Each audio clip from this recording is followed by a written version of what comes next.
కేరళలో are Rajesh guarantee బహుశా కేరళలో తెలియనటువంటి వారు ఉండరు. 2018లో వచ్చినటువంటి కేరళ వరదల సమయంలో కావచ్చు, 2024లో వైనాడు కొండ చర్యలు విరిగిపడ్డాయి కదా, ఆ సమయంలో కావచ్చు, మొన్న వచ్చినటువంటి వరదలు కావచ్చు, ప్రతి ప్రకృతి విపత్తులను ఆయన ముందుంటారు. ఆయన ప్రతి ఒక్కరికి సహాయం చేస్తారు. కొన్ని వందల మందిని కాపాడారు ఆయన వరదల్లో. చివరికి మొన్న ఆదివారం కూడా బెన్నీ అనే ఒక 61 సంవత్సరాల రైతు తన యొక్క ఈ కాఫీ తోటల దీంట్లో ఇరుక్కుపోయాడు. అప్పుడు వరదలు విపరీతంగా వచ్చాయి. ఆ వరదలకి ఆయన కొట్టుకొని వెళ్ళిపోతే ఈ ఆర్ రాజేష్ గారు ఏమొచ్చేసి అక్కడికి వెళ్ళి ఆయన్ని రక్షించడానికి ఆయన లైఫ్ జాకెట్ ఏదైతే ఉందో అది ఆయనకి విసిరేస్తే ఆయన ఆ జాకెట్ని పట్టుకొని సురక్షితంగా బయటకు వచ్చేసాడు. కానీ అదే వరదల్లో అదే ఫోర్స్గా వచ్చినటువంటి వరదలు రాజేష్ గారిని తీసుకొని వెళ్ళిపోయాయి. రాజేష్ గారు ఆ వరదలకి దాటికి తట్టుకోలేకపోయారు. ఆయన చనిపోయారు. 3 రోజుల తర్వాత ఆయన మృతదేహం ఉబ్బిపోయి కనిపించింది.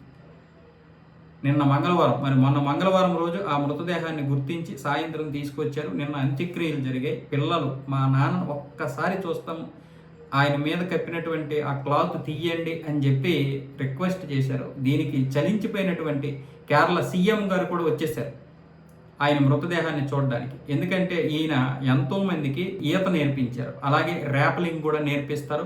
ర్యాప్లింగ్ అంటే తాడు సహాయంతో కొండలు ఎక్కడం, కొండలు దిగడం, ఇలాంటివి అనమాట నేర్పించడం. అలాగే అక్కడ చిక్కుకున్నటువంటి వారిని సురక్షితంగా ఆయన భుజాల మీద 2-3 పెట్టుకొని సురక్షితంగా తీసుకురావడం, ఇలాంటివి చేశారు. ఆయన గురించి ఈరోజు సీఎం ఏమన్నారంటే, నిజంగా నీలాంటి వ్యక్తిని ఇప్పటివరకు కేరళలో చూడలేదు, నవ్వుతూ వెళ్ళిపోయావా మిత్రమా, ఇక సెలవు అంటూ ఆయన అయితే తన ఎక్స్లో పోస్ట్ పెట్టారు. ప్రజలందరూ కూడా అదే పోస్ట్ పెడుతున్నారు. అక్కడ కన్నీటంటే ఆయన చనిపోయింది తిరువనంతపురంలో అయినా, అంటే అక్కడ ఆయన స్వస్థలం తిరువనంతపురం అయినా కేరళ మొత్తం కూడా ఇప్పుడు ఆయనకి కన్నీటి నివాళులు అర్పిస్తున్నారు.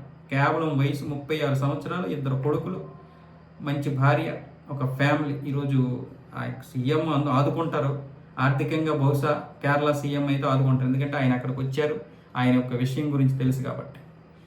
కానీ అలాంటి వ్యక్తిని కోల్పోవడం ఒక రాష్ట్రానికి చాలా పెద్ద లోటు. ఇది లోటు అంటే.